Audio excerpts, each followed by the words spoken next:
네, 페어링 HR 신현정 대표와 함께하는 취업의 기술 시간이 돌아왔습니다. 꼭 포인트를 짚어드릴게요. 네, 신현정 대표님 바로 모셔보죠. 어서 오세요. 네, 반갑습니다. 어서 오십시오. 자, 오늘 주제를 먼저 알아보도록 하겠습니다. 채용은 행사, 준비된 인재가 합격한다. 이렇게 나왔네요. 네. 자, 채용을 행사라고 오늘 주제를 이렇게 주셨는데 채용을 행사라고 표현하신 특별한 이유가 있을까요? 예, 아무래도 좀 행사를 저희가 가게 되면 좀 시끌벅적하죠. 채용도 그렇습니다. 좀 시끌벅적해야 이제 잔치집에 좀 먹을 게 있다고 저희가 얘기를 하잖아요. 올해 2013년 이 상반기 공채 채용의 특징 중 하나가 바로 좀 이 합격자 발표가 좀 늦다. 이 부분을 좀 이야기를 드리고 싶습니다. 네. 이미 작년 같은 경우면 5월 초에 합격자 발표가 다 끝나가지고 주변에서 야, 너 축하한다. 야, 대기업 가면서 좋겠다. 이렇게 좀 축하 메시지를 좀 전달하고 좀 이런 시기인데 반해 최근엔 좀 이게 늦습니다. 이제 5월 셋째 주죠. 이번 주 들어가지고 조금씩 발표를 시작을 했는데요. 삼성그룹도 이제 어제부터 좀 이 합격자 발표를 시작하게 했습니다. 그래서 이 기업들의 이 결과 발표가 2, 3주 늦어지다 보니까 아무래도 이 취준생들도 이 자기가 떨어졌을 때 그 다음에 어떻게 내가 또 계속 이 구직 활동을 해야 되는지 어쩔 수 없이 이 기업의 스케줄에 맞춰서 좀 조정을 해야 되는 것이 또 애완 아니면 또 애완이겠죠. 또 근데 기업 입장에서도 사실 이 공채 전형 때 사실 이 소위 저희가 처음에 얘기했던 이 흥행 이 행사 같은 느낌의 이런 것을 좀 중시합니다. 그 이유가 잘 생각을 해보면 작년에 뭐 지원자가 3만 명이었는데 올해 2만 명이다. 또 이렇게 하면 윗분들이 어떻게 생각을 하실까요? 글쎄 뭐 우리 회사가 조금 이제 인지도가 떨어졌나 아니면 인기가 떨어졌나 맞아. 이렇게 생각할 수 있을 것 기분 별로 같아요. 안 좋을 것 기분 같아요. 별로 안 좋을 것 같죠. 예. 아무래도 좀 어른들께서 조금 야 이거 왜 이래 이런 생각을 좀 하시거든요. 네. 그래서 이래 좀 사실 흥행 요소를 봐서 이 채용을 진행하기 때문에 저희가 좀 행사라고 봐도 무방하다 이렇게 좀 이야기를 드리고 싶습니다. 네, 그렇군요. 자, 흥행이라고 표현을 해주셨는데 정말 구직자가 많이 몰리는 회사면 그만큼 다니고 싶은 회사, 좋은 회사라는 좀 방증이 되지 않을까 이런 생각이 드는데요. 그렇다면 이 채용 시즌에 좀 소위 흥행을 하기 위해서 기업 입장에서 어떤 노력을 할까요? 예, 좀 하나씩 설명을 좀 드리자면 네. 좀 예전과 달리 이 직무 소개나 이 회사에 대한 이야기를 많이 하는 것이 좀 많이 바뀐 점입니다. 사실 그 전에는 입사를 해서 급여를 몇 달 받아봐야 내 연봉이 얼마구나 이렇게 좀 그냥 추측이 가능했었거든요. 그리고 또 이제 선배들 보면서 선배들이 기가 막히게 뭔가 이렇게 좀 이렇게 소위 저희가 표현상으로 타먹는다 이런 걸 좀 보면서 우리 회사에서 이런 걸 해주는구나 이렇게 좀 알면서 좀 지냈던 적이 있었는데 사실 요즘 그 신입직을 들여오려는 분들이 회사에서 어떤 대우를 해주는지 어떤 혜택을 주는지 이런 걸 좀 미리 골라가면서 비교해보고 입사한다는 것입니다. 네. 그래서 회사들이 좀 이런 부분에 대해서 예전보다 조금 더 명확하게 이렇게 공개를 좀 하는 편이고요. 또 기업들이 이런 부분을 통해서 또 상당히 그 인재들, 잠재된 인재들이 많이 지원할 수 있게끔 좀 많이 홍보하는 것이 좀 일반적인 그 경향입니다. 네. 자, 우리 신현종 대표께서도 이제 예전에 회사를 좀 다니셨죠? 예. 그때 복리후생 좀 많이 따져보고 막 들어가고 그랬어요? 저도 뭐 따지진 않았었는데 저는 이제 뭐 어른들이 볼 때는 복지고 제가 볼 때는 마이너스 복지라고 좀 얘기를 드리고 싶은 게 있는데 네. 분명히 점심은 제 돈으로 먹는데 그 야근을 해서 저녁을 먹으면 회사에서 내줍니다. 이게 복지라고 듣기에도 좀 그렇죠. 그리고 이제 보통 출퇴근할 때 제 돈으로 이제 그 차비를 내는데 밤 11시 이후에 퇴근을 하면 택시비를 줍니다. 네. 이런 게 이제 복리후생이라고 나와 있긴 한데 잘 생각을 해봐야 될 부분인 것 같아요. 그 부분은 네, 그러네요. 어떻게 보면 복지 혜택인데 어떻게 보면 늦게까지 일을 해야 되니까 근무 권장이죠. 그렇죠. 근무 예, 권장하는 예. 거니까 이런 게 좀 있었습니다. 예. 자, 복리후생도 기업마다 참 다르고요. 이 먼저 취업한 선배들의 복리후생에 대해서 들어보면 소문이 나잖아요. 그러다 보면 이 회사 가고 싶다 이런 좀 흥행도 되고 흥행을 못하기도 하고 이럴 텐데 기업 입장에서도 경쟁이 좀 치열하겠어요. 아주 치열합니다. 네. 예. 그 채용 공고를 많이 올리는 것이 취업 포털 사이트인데요. 이 회사들이 취업 포털 사이트에 좀 그 예정 채용 공고를 올려가지고 좀 관심을 먼저 끌려고 좀 노력을 하고요. 사실 그 상단에 회사 로고와 함께 대문짝만하게 좀 이렇게 노출하는 거 이것을 좀 많이 선호를 합니다. 사실 여러분들이 잘 모르실 텐데 대형 취업 포털 사이트에 딱 클릭하자마자 회사 로고와 이름이 뜰 정도면 사실 차 한 대 값 정도 홍보비가 나갑니다. 그래요? 상당히 비싸거든요. 근데 이제 이렇게 또 게재하는 이유가 취업 준비생들이 좀 이 회사에 대한 관심을 좀 갖고 하려면은 이 취업 취업 포털 사이트에서 결국 정보를 얻을 수밖에 없거든요. 네. 그래서 이런 부분에 좀 이제 투자를 좀 많이 하고요. 또 실질적으로 이 중견 기업 같은 경우는 회사 이미지를 좀 끌어올리기 위해서 이 대기업보다 더 좋은 위치에 더 많은 비용을 내고 회사에 이 채용 공고를 올리는 경우도 좀 가끔 볼 수가 있겠습니다. 예. 네, 그렇습니다. 왠지 그 인터넷 또 뭐 배너 광고라고 그러죠. 그렇죠. 거기에 딱 그 기업이 딱 이렇게 있으면은 좀 있어 보이고, 그렇죠. 좀 대단한 회사가 아닌가라는 생각이 들어요. 네. 저희 그 직업방송 홈페이지 딱 들어가면은 저희 취업인 홍선혜 씨가 예쁘게 딱 떠요.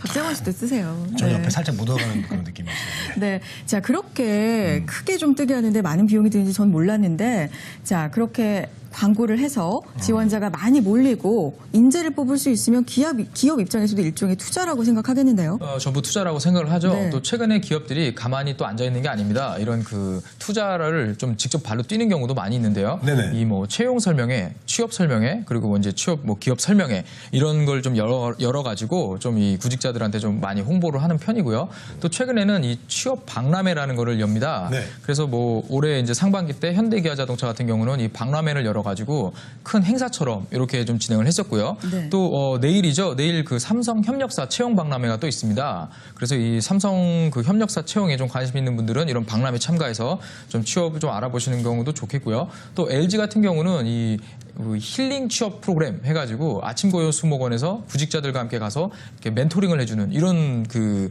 취업 행사도 좀 있었고요. 네. 또 롯데 같은 경우는 이 신청자에 한해서 이 롯데 직원이 직접 나와가지고 면접 지도를 해주는 이런 그 프로그램도 한번 연 적이 있었습니다. 보통 이제 전통적인 방법은 사실 그 선배님이 오셔가지고 이 기념품 좀 나눠주면서 우리 회사 좋아 열심히 와 화이팅 이러고 보통 가는 게 보통 방법인데 보통 이 회사들이 여러 가지 이렇게 기법들을 사용하는 이유는 역시 그 인재에 대한 투자이기 때문에 뭐 이런 게 아끼지 않는다 이렇게 이야기 드리겠습니다. 그렇겠죠. 여기서 궁금해지는 게 있는데요. 네네네. 재권 씨도 방송 시작하시기 전에 일반 회사 다니셨잖아요.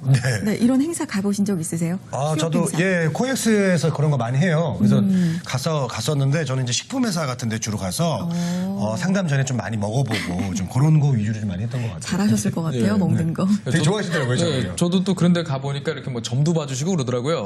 그래서 좀 인생 상담도 하고 좀 그랬었는데. 근데 과자를 좀 주세요. 과자도 많이 음식이랑. 주시고 예. 사탕도 많이 먹고.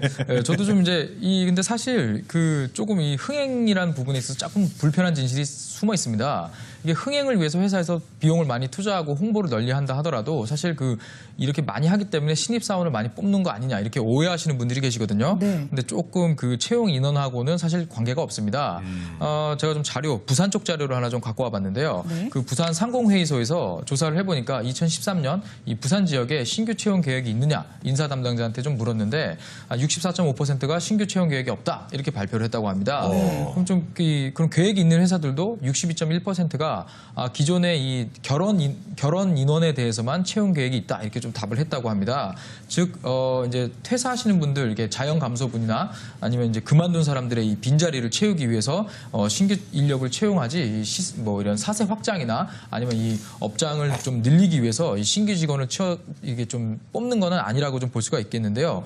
좀 이렇게 자리가 한정돼 있다 보니까 이 취업 준비생들이 좀 아무래도 계속 경쟁이 심화되고 계속 이 취업난이 얘기가 되는 그런 이유가 될 것입니다. 네. 그런데요, 대표님, 그 과거에는 신규 인력을 이렇게 많이 뽑아놓는 그런 시절이 있었잖아요. 있었죠. 왜 그런 거예요? 그때는 이제 우수 인재 확보라는 좀 명제가 있었습니다. 또 어른들이 또 이렇게 똑똑한 친구들, 좀 잘생긴 친구들 많이 있으면 또 그냥 기분이 좋잖아요. 그래서 이제 좀 뽑았는데 사실 과거에는 이 사람들을 뽑아놓고 일단 괜찮으면 일단 뽑습니다. 그 다음에 뽑아놓고 쓸모가 어디에 있는지 좀 생각을 하는 좀 이런 형태였는데 최근에는 그렇게 절대 안 합니다. 회사에서 이 선발 채용부터 배치 그리고 성과, 보상, 평가 이런 부분에 있어서 이제는 뭐 거의 뭐 과학이다라고 얘기할 정도로 많이 그 기법들이 발달하고 상당히 전문화됐습니다. 그러다 보니까 우리 회사에 어떤 부분의 인력이 좀 필요한지 이 수요 예측이 상당히 잘 되거든요. 최근에는. 그래서 이런 또 인력에 대한 부분을 이 인건비를 좀 비용으로 보는 또 이런 그 기업들의 이 변화도 좀 있겠고요.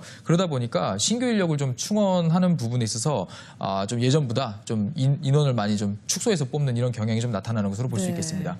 자, 지금 말씀해 주신 것들 좀 정리를 해보자면 채용을 시작을 하면은 채용합니다라고 홍보는 정말 예전보다 많이 하고요. 막상 신규 인력은 적게 뽑는 거잖아요. 예. 저는 아무래도 취업준비생 입장에서 생각을 하게 되는 게 좀 얄미워요, 기업들이. 많이 얄밉죠. 네, 그렇죠. 그런데 취업준비생들 요즘 정보도 많고 예. 상당히 똑똑한데 이런 점들 좀 잘 알고 있지 않아요? 반대로 좀 이게 이 구직자들이 참 많이 속습니다. 예, 속아요. 문제는 생각보다 네. 똑똑할 것 같은데 그렇지 못합니다. 예, 일단 그 인사 담당자들한테 물어보면 보통 이제 한 30% 정도가 기본 인성을 좀 중시해서 선발한다 이런 얘기를 많이 하시거든요. 그리고 이제 기본적으로 사람들한테 이 느껴지는 뭐 예의나 매너 이런 것 등을 좀 많이 보겠다는 얘기입니다. 그 다음에 한 25%가 업무에 대한 관심과 이 외국어 능력 이런 것을 좀 보고요. 그리고 이제 한 23%가 업무와 관련된 이런 경험이 있느냐 이런 부분하고 좀 근속 가능 여부를 좀 묻는다. 이런 부분에서 저희가 좀 인사 담당자들의 이 사람 뽑는 기준을 알 수가 있는데 실제로 취업준비생들은 불합격을 하고 나서 내가 왜 떨어졌을까 이런 고민을 아주 얕게 합니다. 얕게. 여기서 아주 얕게 하다 보니까 자기 어떻게 떨어졌는지 모르고 마지막에 가서 내가 어떤 말을 못했기 때문에 떨어졌다 이런 것보다 내가 스펙이 낮아서 떨어졌구나 이렇게 이제 오해를 많이 하거든요. 네. 그러다 보니까 이 사실은 면접까지 불러줬으면 이 스펙을 보고 뽑는 게 아닙니다. 이 면접자가 분명히 무엇인가 대답을 하거나 이 좋은 인상을 주지 못했기 때문에 떨어졌던 그 부분을 저희가 발견할 수가 있거든요. 네. 그래서 좀 이 면접에 내가 떨어졌을 때는 내가 왜 떨어졌는지 한번 좀 진심으로 생각해보는 이런 자세도 좀 필요할 것으로 보입니다. 자, 떨어지고 나서 반성을 해보는 자세 참 중요한데 대부분의 구직자들이 스펙에 그 탓을 돌린다는 말씀이시잖아요. 그럼 반성할 때 어떤 점을 좀 되돌아봐야 좋은 걸까요? 예. 저 같은 경우도 이제 취업 컨설팅을 할 때 면접을 보고 온 친구한테 꼭 이 면접 분석을 시킵니다. 일단은 그 면접 자리에 가면 혼자 면접 보는 경우도 있고 아니면 여러 명하고 같이 들어가서 면접을 보는 경우가 있거든요. 가서 이제 면접관이 몇 명이었는지 또 면접자가 몇 명이었는지 일단 그 종이에 그려놓고 질문을 몇 개를 받았는지 어떤 질문이 누구한테 갔는지 한번 기록을 해보는 겁니다. 기억을 더듬어서. 이렇게 하다 보면 나한테 왔던 질문 개수가 상대방보다 적을 수도 있고 되게 상당히 중요한 질문이 다른 지원자한테 간 거에 비해 나한테는 좀 적게 온 것도 좀 찾을 수가 있거든요. 네. 이런 걸 좀 통해 가지고 내가 이 면접 때 질문을 많이 못 받았구나. 내가 대답을 잘 못했구나. 처음에 중요한 질문에서 대답을 잘 못해서 그 뒤에 좀 질문을 못 받았구나. 이런 식으로 좀 계산을 하다 보면 내가 왜 떨어졌는지 좀 찾는데 상당히 수월하실 겁니다. 예. 네, 그렇군요. 자, 미리미리 준비하셔야 달려오는 기회 잡으실 수 있습니다. 반성도 미리미리 좀 해두시기 바랍니다. 네. 자, 오늘 신효정 대표님과 취업의 기술 시간 함께 했는데요. 마지막으로 정리 좀 해주시죠. 예, 일단 그 대기업 채용 이 결과가 발표됐기 때문에 이제 또 6월 달부터 사실 토익 학원 가겠다 이런 분들 많거든요. 자격증 따겠다. 그러지 마시고 6월 달에 또 이 채용 공고가 올라오는 기업들 다시 한번 찾아보시면서 계속 구직 활동 하시기 바랍니다. 네, 자 오늘의 취업의 기술 페어링 HR 신현종 대표님과 함께했습니다. 오늘 말씀 감사합니다. 고맙습니다. 네, 취업엔 오늘 순서는 여기서 아주 기분 좋게 마치겠습니다. 네, 대한민국에 일하고 싶은 모두가 힘차게 일할 수 있는 그날까지 저희 취업엔이 함께하겠습니다. 취업엔 우리가 이때.